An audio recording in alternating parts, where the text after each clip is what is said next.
Alors bonjour à tous, je vais vous présenter aujourd'hui le résultat de mon travail bibliographique sur une intervention assez peu réalisée à Marseille, à savoir l'enclouage tibio-talo-calcanéen sur les fractures bimalléolaires aiguës du sujet âgé.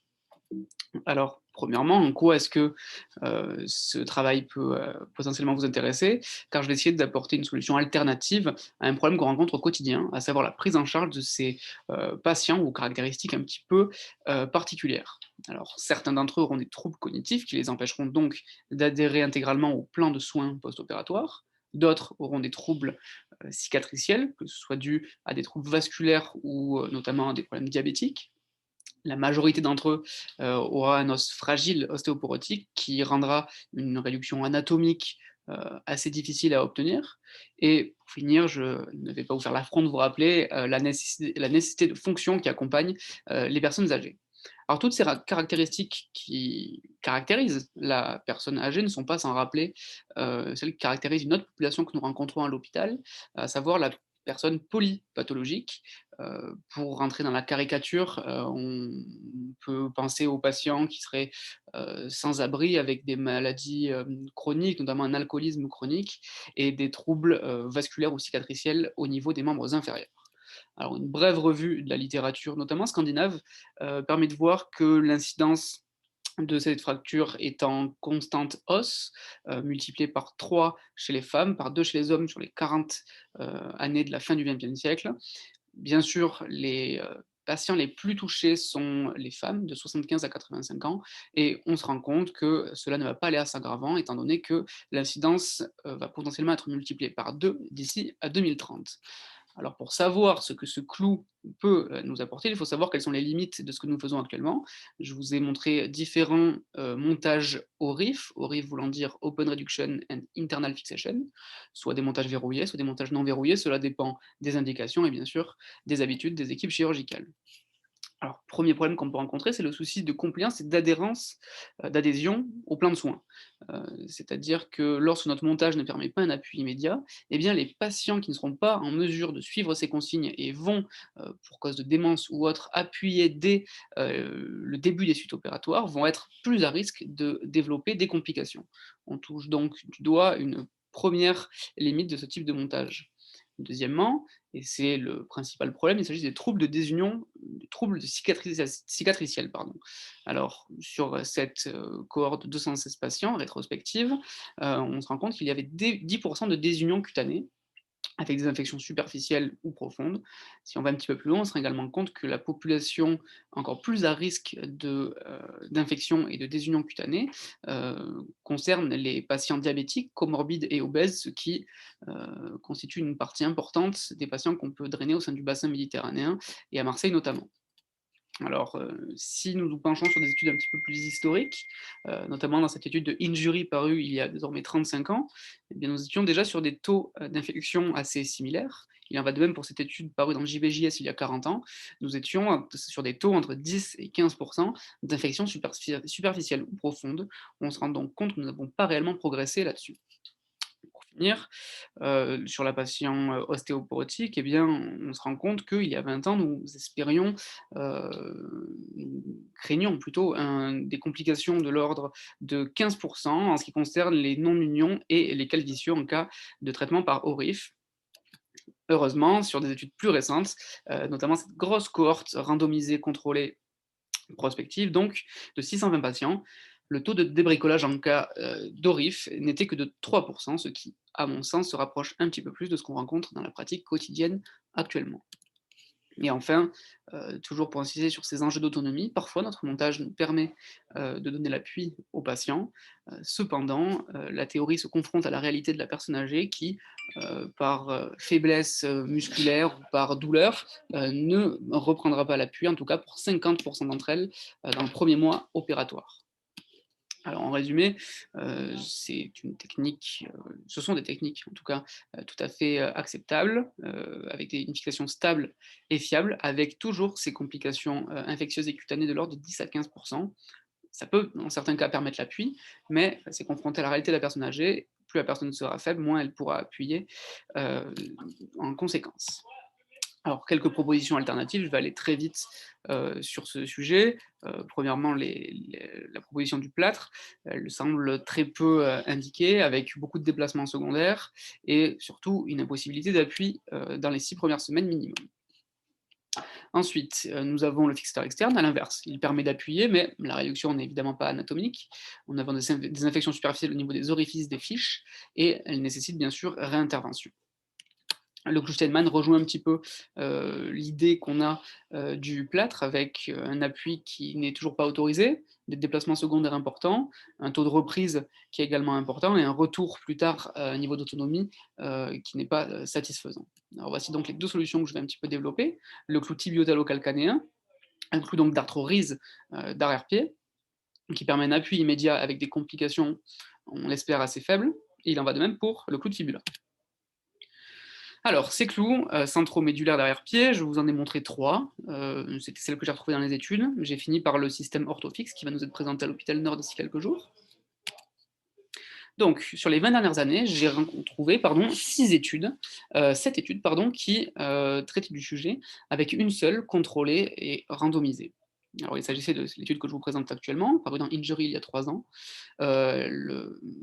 On faisait état des résultats quant à 87 patients répartis en 2 groupes, un groupe en clouage et un groupe au RIF. Nous nous rendions compte qu'à la fin du suivi, au bout d'1 an, il y avait moins de complications dans le groupe en clouage, moins d'infections superficielles, moins d'infections profondes et moins de débricolage, même si à un prix cela reste anecdotique. Ce qui était intéressant de noter, c'était surtout que dans cette population qui était à faible demande d'autonomie, très faible demande même, on y reviendra plus tard, la durée d'hospitalisation était plus courte de 3 jours et le retour à la vie pré-fracturaire était égal en termes de fonction et de reprise d'autonomie. 2 études vont en ce sens, en ce qui concerne les complications, avec des infections profondes très rares, aucune infection profonde dans cette étude ayant nécessité retrait du clou. Dans cette seconde étude parue il y a 4 ans, 2 infections profondes sur 31 patients, c'est-à-dire moins de 10%. Mais une dernière étude nous met en garde sur une complication que nous aurions pu intellectuellement anticiper, mais pas dans ces proportions, à savoir les fractures autour de l'implant, au-dessus du clou en l'occurrence, sur des taux élevés, donc de l'ordre de 10% à 8 mois. Alors dans le but d'éviter cette complication, les équipes ont réfléchi à plusieurs propositions. La première était envisagée dans le JBJS il y a 15 ans, avec tout simplement la proposition de retrait du clou de manière systématique entre le 2e et le 3e mois en fonction de l'évolution radiographique. Eh bien, on se rendait compte que les patients ne souhaitaient pas, finalement, pour 50% d'entre eux, se faire retirer le clou. Ils jugeaient que leur cheville était stable, que leur degré d'autonomie était satisfaisant et que une seconde opération serait préjudiciable pour eux. À mon sens, si nous faisons cette intervention, ce n'est pas pour retirer le clou justement, donc je pense que cette idée peut être abandonnée en l'état. Deuxième option, 2 études s'y sont intéressées. Il s'agit de l'option du clou T2 rétrograde long, donc le clou fémoral, qui était utilisé dans ces 2 études afin de monter un clou jusque sous les plateaux tibiaux, de manière à éviter de rigidifier de manière différente plusieurs parties de l'os. Cette première étude faisait état de complications dans des taux tout à fait acceptables, avec une seule infection profonde sur 50 patients, avec un taux de reprise de l'autonomie qui était également tout à fait satisfaisant, j'y reviendrai juste après. Et une autre étude de Injury parue il y a 2 ans ne révélait aucune complication, tout du moins, c'est à prendre avec des pincettes. Cette étude était rétrospective sur 16 patients. Je suppose que s'il y a eu des troubles post-opératoires immédiats, ils n'ont pas pu être décelés au moment où ils les ont rappelés. Ils étaient cependant tous revenus à leur niveau d'activité de base. Alors, quelle est la population cible? Je vous l'avais dit, il s'agit d'une population qui a une faible demande fonctionnelle. Dans ces études, quasiment toutes, je dirais 80% d'entre elles, utilisent le score OMAS. C'est un score scandinave qui permet d'évaluer la douleur, la gêne articulaire et la fonction associée à la cheville. Pour vous donner une idée, la moyenne de tous leurs scores sur toutes les études réunies était de 59 en préopératoire et 57 en post-opératoire. On se rend compte qu'on reste donc sur le même degré d'autonomie. Que représente un score de 60? Eh bien, pour vous donner une idée, ce serait un patient avec une cheville douloureuse, raide, qui évidemment ne pourrait pas courir et aurait du mal à monter les escaliers. Je ne parle même pas de s'accroupir. Il s'agit donc d'un patient qui fait de tout petits trajets, principalement à son domicile, avec une cheville qui l'handicape quand même au quotidien. Ou en tout cas, si la cheville ne l'handicape pas, le reste de ses comorbidités l'empêche de faire des activités importantes. Et donc sur une population à très faible demande fonctionnelle, ou alors avec des patients qui ont une cheville déjà handicapante ou douloureuse. En conclusion, c'est une alternative fiable pour des patients avec une très faible demande d'autonomie, qui leur permettra d'avoir un appui immédiat en post-opératoire avec un très faible risque de complications, notamment infectieuses. Et nous pouvons aller un petit peu plus loin en dichotomisant ces patients qui vont être sélectionnés, en choisissant pour des patients à risque de chute un petit peu plus important, patients par exemple parkinsoniens ou patients type Alzheimer, à risque de chute comme je viens de le dire, et chez qui nous pourrions mettre un clou qui monte jusque sous les plateaux tibiaux de manière à éviter ce risque de fracture autour du clou. Deux diapos sur un autre enclouage que j'ai choisi de vous présenter. Il s'agit de l'enclouage de fibula. Alors, dans cette première étude contrôlée et randomisée dans le Bone and Joint Journal, paru il y a un petit peu moins de 5 ans, il suivait 50 patients, 100 patients répartis en deux groupes de 50. Un groupe plaque tiers de tube avec plus ou moins vis de neutralisation, et l'autre groupe, pardon, clou fibulaire. Dans cette étude, les patients avaient droit à un appui immédiat si nous leur mettions le clou. Ce qui est important de noter, c'est qu'il n'y avait aucune différence sur la fonction à la fin du suivi, c'est-à-dire au bout d'un an. Il y avait beaucoup plus d'infections superficielles et d'infections ayant nécessité de reprise, donc plus de 10% dans le groupe ORIF et aucune dans le groupe fibular nail. Une autre étude va également aussi loin en proposant cette intervention chez les patients ayant des fractures instables de la cheville et ayant une faible demande d'autonomie ou ayant des importants troubles cutanés.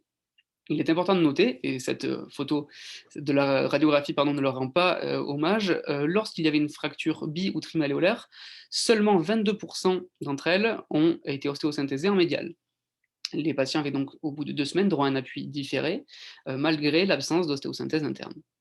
Il est important de noter que, lorsque les patients ne suivaient pas les consignes post-opératoires et appuyaient immédiatement après la chirurgie, il n'y a eu aucun cas de déplacement secondaire à noter. Alors, petit résumé sur ce clou, il s'adresse à peu près la même population. Je mettrai quand même une petite nuance. Je pense que cela peut s'adresser à une population à une demande fonctionnelle plus importante que pour le clou tibio-talo-calcanéen, mais avec d'importants troubles cutanés ou un risque de troubles cutanés. Cela pourrait par exemple remplacer les classiques broches que nous montons dans la fibula. Elle permet potentiellement un appui complet en fonction de ce que nous pouvons tester, par exemple, en opératoire sous contrôle scopique. Elle permet évidemment une moins bonne réduction que l'ORIF, mais comme vous avez pu le voir sur les radios, cela reste néanmoins satisfaisant si la demande fonctionnelle est faible ou s'il s'agit de réaliser une intervention de sauvetage sur une cheville très lésée. Donc en conclusion, ces deux options, donc le clou tibio-talo-calcanéen et le clou de fibula me semblent des options, des alternatives fiables à l'ORIF. En ce qui concerne l'enclouage d'arrière-pied tibio-talo-calcanéen, il était réservé à des patients à très faible demande fonctionnelle ou avec d'importants troubles cutanés. Il est important de penser à la dichotomie et l'utilisation d'un clou plus long, montant jusque sous les plateaux pour les patients à risque de chute, se déplaçant encore, mais pouvant buter dans les éléments environnants. Et bien sûr, si nous avons des patients un petit peu plus autonomes, mais avec d'importants troubles cutanés, comme nous le rencontrons assez fréquemment, il peut être intéressant de penser au clou de fibula. Voilà, je vous remercie pour votre attention et bonne fin de journée.